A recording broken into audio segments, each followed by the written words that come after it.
ಬೆಂಗಳೂರಿನಲ್ಲಿ ಒಂದು ರಾತ್ರಿ ಸುರಿದಂತ ಮಳೆಯಿಂದಾಗಿ ಏನೆಲ್ಲ ಅವಾಂತರಗಳಾಗಿದೆ ಅನ್ನೋದಕ್ಕೆ ನಿಮಗೆ ಈಗ ತೋರಿಸುವಂತ ದೃಶ್ಯಗಳು ಸಾಕ್ಷಿ. ಬೆಂಗಳೂರಿನ ರೈನ್ಬೋ ಲೇಔಟ್ ಜಲಾವೃತವಾಗಿದೆ. ಸರ್ಜಾಪುರ ರಸ್ತೆಯ ರೈನ್ಬೋ ಲೇಔಟ್ ಸದ್ಯಕ್ಕೆ ಜಲಾವೃತವಾಗಿರೋದು.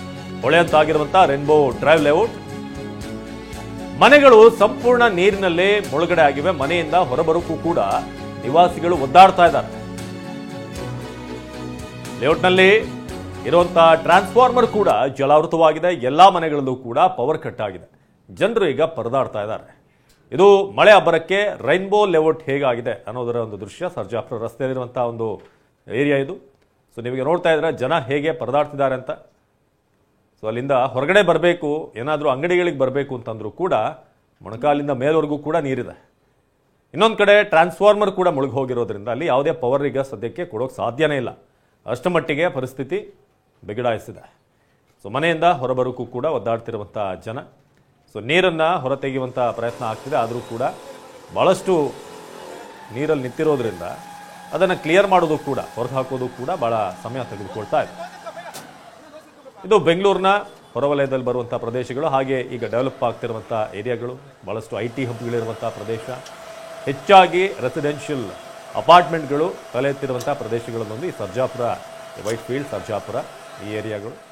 ಇಲ್ಲಿ ನಾವೀಗ ನೋಡ್ತಾ ಇದ್ದೀವಿ ರೈನ್ಬೋ ಲೇಔಟ್. ಜನರಿಗೆ ಎಲ್ಲ ಬಣ್ಣ ತೋರಿಸ್ತಾ ಇರಲಿ ರೈನ್ಬೋ ಲೇಔಟ್ನಲ್ಲಿ. ಈಗ ಸೊ ಮನೆಯಿಂದ ಹೊರಬರೋಕ್ಕೆ ಸಾಧ್ಯವಾಗಿದೆ. ಈಗ ನಿವಾಸಿಗಳು ಹೈರಾಣಾಗಿದ್ದಾರೆ. ಇನ್ನು ಪಯನೀರ್ ಲೇಕ್ ಡಿಸ್ಟ್ರಿಕ್ಟ್ ರೆಸಿಡೆನ್ಸಿ ಏನಿದೆ, ಇಲ್ಲೂ ಕೂಡ ಅದೇ ಪರಿಸ್ಥಿತಿ.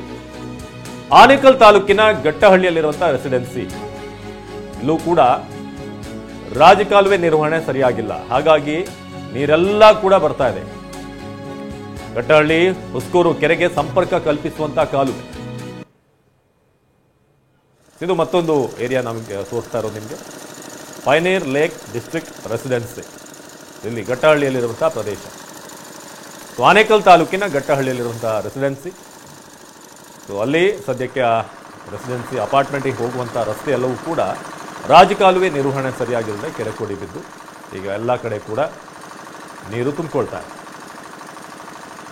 ಸೊ ರಾಜಕಾಲುವೆ ಬಂದಾಗಿ ರೆಸಿಡೆನ್ಸಿಗೆ ನುಗ್ಗಿದಂಥ ನೀರು, ಸೊ ನೀರು ತನ್ನ ದಾರಿಯನ್ನು ಕಂಡುಕೊಳ್ಳುತ್ತೆ. ಹಿಂದೆ ಅಲ್ಲೇನಾದರೂ ಹೊಳೆ ಇದ್ದರೆ, ಕೆರೆ ಇದ್ದರೆ, ಏನು ನೀರು ಮಳೆ ಹೆಚ್ಚಾದಾಗ ಎಲ್ಲಿ ಹರಿತಾ ಇತ್ತು ಅಲ್ಲೆಲ್ಲ ಈಗ ಅಪಾರ್ಟ್ಮೆಂಟ್ಗಳು, ರೆಸಿಡೆನ್ಷಿಯಲ್ ಲೇಔಟ್ಗಳು ತಲೆ ಎತ್ತಿರೋದ್ರಿಂದ ನೀರು ಹೋಗೋಕ್ಕೆ ಜಾಗ ಇಲ್ಲ.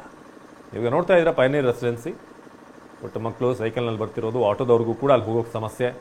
ಇನ್ನೊಂದು ಕಡೆ ರಸ್ತೆ, ಎರಡೂ ಕಡೆ ನೀವು ನೋಡ್ತಾ ಇದ್ರೆ ಮುಳುಗೋಗಿ